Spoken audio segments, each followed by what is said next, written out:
Hello students, आप सभी का tech non tech education centre पे स्वागत है। आज हम लोग पढ़ने वाले हैं रीजनिंग का बहुत ही महत्वपूर्ण टॉपिक है लीप वर्ष और सामान्य वर्ष। जी हाँ, लीप वर्ष और सामान्य वर्ष क्या होता है, कैसे पहचानते हैं और इनका रीजनिंग के क्वेश्चन में किस तरह से इस्तेमाल किया जाता है और उससे संबंधित जो प्रश्न है उसे बहुत ही कम समय में बिल्कुल ट्रिक के माध्यम से कैसे सॉल्व किया जाता है, वो हम आज इस क्लास में सीखने वाले हैं। तो आप अगर चैनल पर नए हैं तो चैनल को सब्सक्राइब जरूर कर लीजिएगा और बेल आइकन जरूर दबाइएगा ताकि न्यू क्लास की नोटिफिकेशन आपको आसानी से मिलती रहे। तो अपनी तैयारी जारी रखिए और चलिए हम लोग क्लास को शुरू करते हैं। सबसे पहले हम लोग सीखेंगे लीप वर्ष और सामान्य वर्ष क्या है। तो एक बात हमेशा ध्यान रखिए कि लीप वर्ष जो होता है वो प्रत्येक 4 वर्ष के बाद आता है। 4 वर्ष के अंतराल पे आता है लीप वर्ष।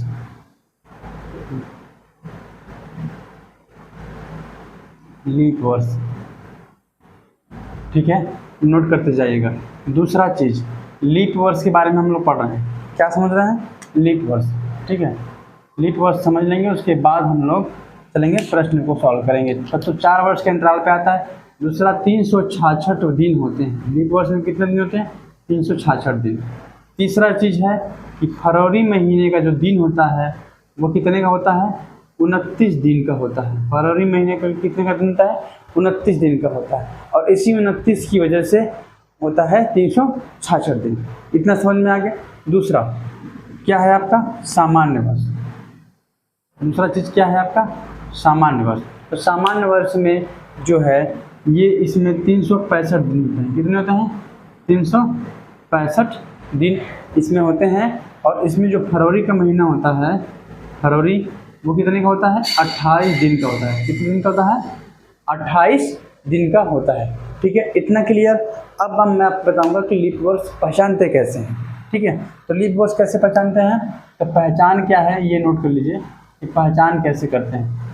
तो पहचान करते हैं कि अगर कोई वर्ष, कोई सन जैसे 2020, 2022, 2014, 2016, ये अगर 400 से डिविजिबल है, अगर ये आपका 400 से डिविजिबल है, जैसे मान लीजिए कि आपका 2004 है, ठीक है, ये 400 से डिविजिबल है, इसलिए ये वर्ष क्या होगा, लीप वर्ष होगा, ठीक है। ध्यान से सुनिएगा, 4 वर्ष से जुड़े। और लीप वर्ष का जो लिस्टेड है, इस तरह से मैं आपको बता सकता हूँ कि मान लीजिए 2000 है, आपका 2004 है, कुछ वर्ष को मैं एग्जाम्पल में दिखा देता हूँ, 2008 है, 2012 है, 2016 है, ये सभी क्या हैं, लीप वर्ष हैं। और देखो कितने वर्ष के अंतराल में आ रहे हैं, 4 वर्ष के अंतराल में। 2024 है, 2028 है, 2032 और 2036, इस तरह से 2040, 2044, इस तरह से जो भी वर्ष है वो लीप वर्ष के अंतर्गत आता है। और पहचान कैसे करते हैं वो मैंने आपको बता दिया।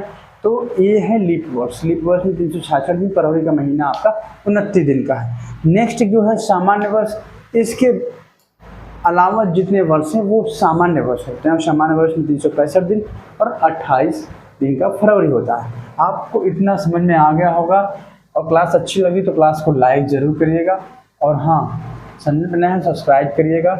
और इसी तरह के आपके महत्वपूर्ण एग्जाम से संबंधित प्रश्न और क्वेश्चन और क्लासेज में आपको लाता रहता है, ठीक है। आपने लीप वर्ष क्या होता है, सामान्य वर्ष क्या होता है, पहचान क्या है, ये चीज़ें समझिए, ठीक है। अब मैं आपको क्वेश्चन सॉल्व कराऊंगा और उसमें जो कॉन्सेप्ट ट्रिक वाला है वो बताने वाला, ठीक है। तो ध्यान से देखते रहिएगा, बिल्कुल वीडियो को क्लास को स्किप ना करिएगा, ठीक है। क्वेश्चन कह रहा है कि दीपक का वर्षगांठ 14 जनवरी 2012 को रविवार के दिन था। ध्यान से प्रश्न को पहले एग्जाम में पढ़ा जाता है, ठीक है। अगर प्रश्न पढ़ लिया ध्यान से तो आधे से ज्यादा जो प्रॉब्लम इसमें सॉल्व हो जाता है प्रश्न से। तो अगली वर्षगांठ दीपक किस दिन मनाएगा। प्रश्न में क्या पूछा गया है, दिन। क्या पूछा गया है, किस दिन मनाएगा। और उसके पिछले वर्ष में किस दिन को था, रविवार को था, ठीक है। तो सबसे पहला हमारा काम रहेगा, हम नंबरिंग करके बता रहे हैं। इस तरह सिखाने में टाइम लग सकता है लेकिन जब आपको आ जाएगा तो आप सेकंड में हल करेंगे। सबसे पहला हमारा काम रहेगा कि वर्ष कौन सा है। ये क्या है, लीप वर्ष। कैसे पहचानेंगे, ये 4 से 400 से डिविजिबल है, ठीक है। 4 5 20, 4 चौके 4 3 12, इस तरह से डिविजिबल है, इसलिए लीप वर्ष है, ठीक है। इतना आपने समझ लिया। दूसरा चीज़, 14 जनवरी 2012।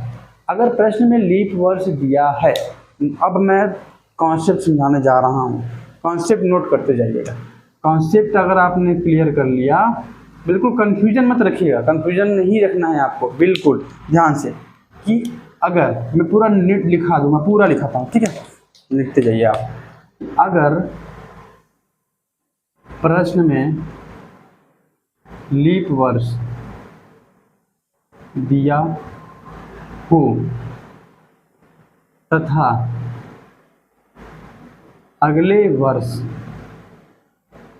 का दिन पूछता है, दिन अगर पूछे, तब दिया हुआ जो दिन है, प्रश्न में जो दिया हुआ दिन है, प्रश्न में नोट कर लीजिए, प्रश्न में दिया हुआ दिन में +2 कर देंगे।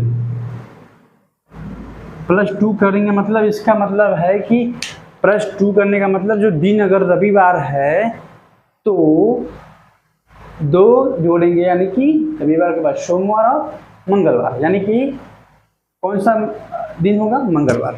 ये कॉन्सेप्ट है। अगर प्रश्न में लीप वर्ष दिया हो, इस बात का जरूर ध्यान रखना, प्रश्न में अगर लीप वर्ष दिया है तो अगले वर्ष का दिन पूछे, तब जो प्रश्न में दिन दिया है उसमें 2 जोड़ देंगे।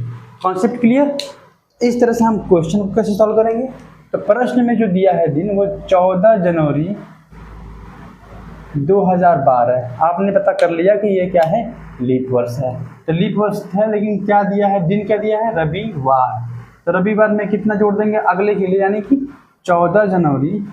दीपक का अगला जो वर्षगांठ है वो कब होगा, दीपक अगला वर्षगांठ होगा 14 जनवरी 2013, यानी 2012 के बाद 13, यानी अगले वाले में +2 कर देंगे, यानी कि आपका आंसर आ जाएगा मंगलवार।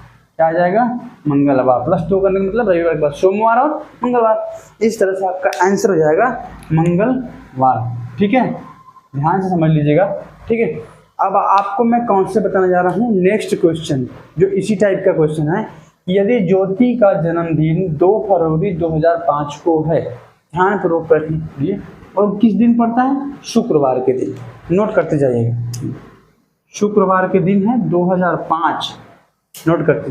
तो वह वर्ष 2007 में किस दिन जन्मदिन मनाएगी, यानी 2007 में पूछा है, दिया 2005 में है और पूछा 2007 का है। ठीक है, तो इसको कैसे सॉल्व करेंगे। सबसे पहले आपको मैंने बताया है कि सबसे पहला स्टेप आपका रहेगा कि जो दिया हुआ सन है वो क्या है। तो आप इसे नोट करेंगे तो बताएंगे, आप खुद बताएंगे कि सर ये सामान्य वर्ष है। ठीक है सर, ये सामान्य वर्ष है। तो क्या करेंगे, अब मैं आपको कॉन्सेप्ट बताऊंगा। जैसे ऊपर हमने कॉन्सेप्ट बताया, तो कॉन्सेप्ट क्लियर होना चाहिए कि लीप वर्ष के लिए कॉन्सेप्ट क्या है और सामान्य वर्ष के लिए, ये लीप वर्ष के लिए है और ये सामान्य के लिए। ठीक है, नोट करते जाइएगा, 2 एग्जाम्पल और दोनों कॉन्सेप्ट क्लियर हमेशा के लिए। तो सामान्य वर्ष के लिए कॉन्सेप्ट क्या है कि अगर प्रश्न में, नोट कर दीजिएगा, अगर प्रश्न में सामान्य वर्ष दिया हो, कौन सा वर्ष दिया हो, सामान्य वर्ष दिया हो, तब ध्यान रखिए प्रश्न में दिया हुआ दिन अगले वर्ष का दिन पूछे, अगले वर्ष का अगर दिन पूछे कि अगले वर्ष में किस दिन होगा, तब क्या करेंगे आप, जो दिया हुआ दिन है, जो प्रश्न में दिया हुआ दिन है, तब प्रश्न में दिया हुआ जो दिन है उसमें क्या करेंगे, +1 करेंगे। पॉइंट क्लियर रखिएगा हमेशा। क्या करेंगे, प्रश्न में जो दिया हुआ दिन है उसमें +1 कर देंगे। अगर दिया हुआ दिन शुक्रवार है, प्रश्न में सामान्य वर्ष है, तो उसका जस्ट अगले वर्ष में उस तारीख को 1 बढ़ा देंगे, यानी शुक्रवार से शनिवार। इस तरह से आपका आंसर बनेगा। तो आपको हम बात करने चल रहे हैं, कॉन्सेप्ट क्लियर करते हैं यहाँ पे सॉल्व करके। दिया है 2 फरवरी 2005, ठीक है, यहाँ रखिए। और आपको पूछ रहा है 2007, ये क्लियर रखिए कि पूछ रहा है 2 फरवरी। अब यहाँ पे 2 फरवरी लिखा नहीं लिखा है, बस 2007 लिखा है, तो जन्मदिन तो 2 फरवरी को ही रहेगा ना। डेट जो दो रहेगा तो वो 2 ही रहेगा। अब बताइए यहाँ से ये 2005 से 2007 जाने में कितने गैप करना पड़ेगा, 2006 को भी करना पड़ेगा, फिर 2007 में आना पड़ेगा। तो सबसे पहले हम क्या करेंगे, 2006 पर जाएंगे कि 2006 में कौन सा दिन होगा। यहाँ पे कौन सा दिन है, शुक्रवार। अब यहाँ पे क्या होगा, +1, क्यों, क्योंकि दिया हुआ जो प्रश्न में वर्ष है वो सामान्य है, इसलिए उसमें 1 जोड़ दिया। तो यहाँ पे इस 2006 में कौन सा दिन होगा, शनिवार। नोट करते जाइए। लेकिन पूछा क्या है प्रश्न में, 2007 का। तो अब देखिए दिया हुआ प्रश्न हमारे लिए क्या जाएगा यहाँ पे, फिर 2006 से 7 में जाने के लिए क्या करेंगे, अब 2005 को नहीं छोड़ेंगे, अब 2006 वो भी सामान्य है, ठीक है, ये भी सामान्य वर्ष है। तो इस सामान्य वर्ष से इसमें जाने के लिए क्या करेंगे, +1, यानी आपका आंसर क्या बन रहा है, तो आपका आंसर बन रहा है रविवार। क्या बन रहा है, रविवार। आपको दिख रहा होगा, तो ये है आंसर आपका रविवार, ठीक है। और नहीं दिख रहा है तो इसको ऊपर बता देंगे आपको कि 2 फरवरी 2007 को रविवार होगा, ठीक है। कॉन्सेप्ट क्लियर है। तो आशा करता हूँ आपको क्लास अच्छी लगी होगी। आपका ये जो बहुत बार बार एग्जाम में पूछा जाता है कॉन्सेप्ट, आपको ये कॉन्सेप्ट क्लियर हो गया होगा और आप इसे नोट डाउन कर लीजिएगा। ये कॉन्सेप्ट क्लियर होना चाहिए, कॉन्सेप्ट क्लियर है। अब अगर आपको कॉन्सेप्ट क्लियर है तो आप चुटकियों में सवाल एग्जाम में लगा लेंगे। तो क्लास को पूरा देखने के लिए धन्यवाद। चैनल को सब्सक्राइब जरूर कर लीजिएगा और आपका ये छोटा सा परिवार है, आप इसे बढ़ाने की कोशिश करिए, इसे शेयर करिए ज़्यादा से ज़्यादा। थैंक यू, जय हिंद। मेहनत करते रहिए, सफलता एक न एक दिन जरूर आपके घुटने टेकेगी आपके सामने और आप माँ बाप के नाम रोशन करेंगे। थैंक यू, जय हिंद।